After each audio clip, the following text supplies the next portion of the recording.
Hey everyone! In this video, I'll show you a simple way to access and use APK files on iOS. While APKs are normally for Android, this method lets you safely run them on your iPhone or iPad. I've tested it myself, and it works perfectly. Follow along as I guide you through every step. Before we dive into the installation, there are a couple of quick settings we need to check to make sure everything works smoothly. First, head over to your device's settings, then tap on General. From there, go to Background App Refresh and make sure it's set to either Wi-Fi or Wi-Fi and mobile data. This will ensure the app can run properly in the background.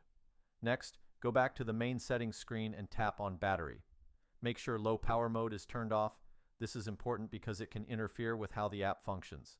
Once you've taken care of these two quick adjustments, you're all set to move on to the installation. Now that we've got the basics covered, let's move forward. Open your browser and go to tweakoapp.com. This is a reliable platform that offers various modded and helpful tools. Use the search bar to look up APK installer and select it from the list of results. You'll be taken to a detailed page with info like download stats and user reviews. Just hit the Download Now button and the download process will begin. The download usually only takes a few moments. If this is your first time using the site, there's one more step you'll need to complete. Don't worry, it's quick, simple, and completely free.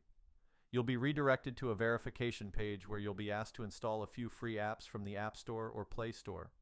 There will be a clear tutorial showing you exactly what to do. Once the verification is complete, the installation will start automatically. In my case, the setup finished without any issues. And as you can see, the app is now fully installed and ready to use. And that's it. Thanks so much for sticking around until the end.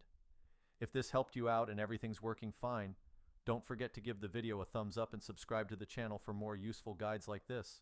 Got questions or ran into a problem? Drop a comment below and I'll do my best to help you out. Thanks again, and I'll see you in the next one.